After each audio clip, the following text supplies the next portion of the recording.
Welcome to the Colorado Homes and Living YouTube channel. I'm Kelly May. And I'm Jill Jackson.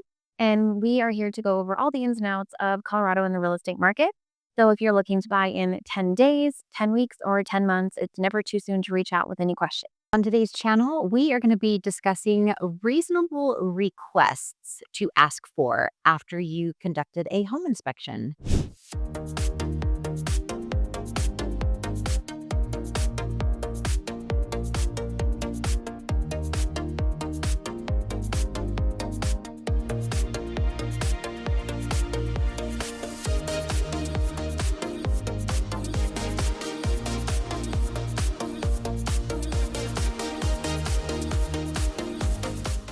So once you go under contract on a property, you will have an inspector go and inspect the home. This is a visual inspection, and he or she will look at the property from head to toe. One of the things that they will look for while they are visually inspecting is if the property has any structural issues or any exterior problems. If the property is showing signs of structural concern, these things you can often see because there will be cracks in the wall. Doors will be sticking. Oftentimes when you walk through the property, the floors feel uneven. So those are typically big signs that the property could have some structural issues. Another thing, when an inspector is looking at the property on the outside, they're going to make sure that they notice that there's proper drainage going on and making sure that water is draining away from the property.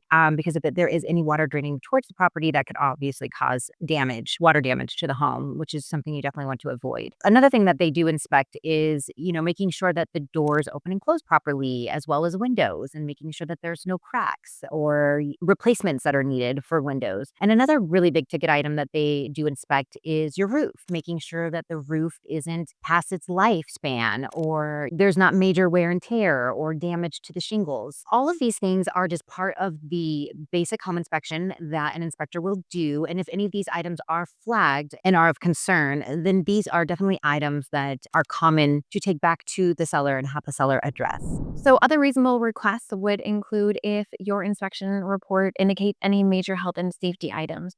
And this could be missing carbon monoxide and smoke detectors because they are required by Colorado state law. You have high radon levels that exceed the EPA recommended level. You also can opt to do things like a asbestos test, lead-based paint test, or even a mold test. And if any of those come up as positive, then those are reasonable things that you can ask the seller to correct. Another reasonable request would be major systems and HVAC. So again, the inspector is conducting a visual inspection, but when they get down there and start looking at the AC or the furnace or the water heater, they can often see how old those units are, if they've been cleaned or serviced recently, if they are in working order.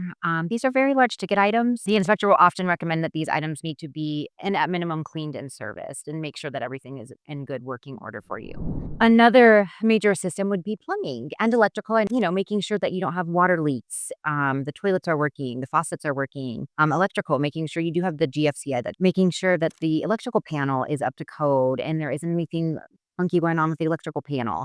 So these are all things that the inspector will look at. And should any of these things come back as a concern, these are definitely reasonable requests to take back to the seller and have he or she address them. Another reasonable request would be anything that falls under water and moisture. So for example, most homes have a sump pump that if it is not operating to keep that water away from your foundation, that's something that could come up. And any type of water intrusion. So that could also be the grating that's around your home or broken window seals, anything that's going to bring water into your foundation. And the sewer is a very big issue. So if you do a sewer scope and you determine that any repairs or replacement is needed, also very reasonable to ask the seller. And in order to have any of these items addressed, there's typically 3 ways that you can do so.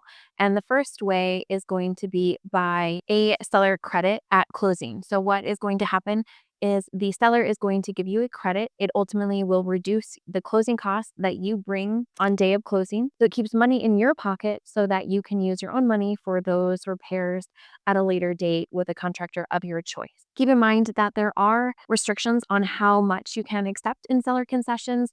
So you need to weigh what the cost of those items are going to be versus what you can receive to make sure that you're not essentially leaving money on the table. Another way that you can get these items items addressed should they come up on the home inspection, and you want to be compensated for them, is a price reduction on the property. So maybe lowering the price some to offset some of the costs, or just simply asking the seller to fix and correct these items prior to closing and making it their financial responsibility, and then just having it all fixed and ready to go once you make it to the closing table.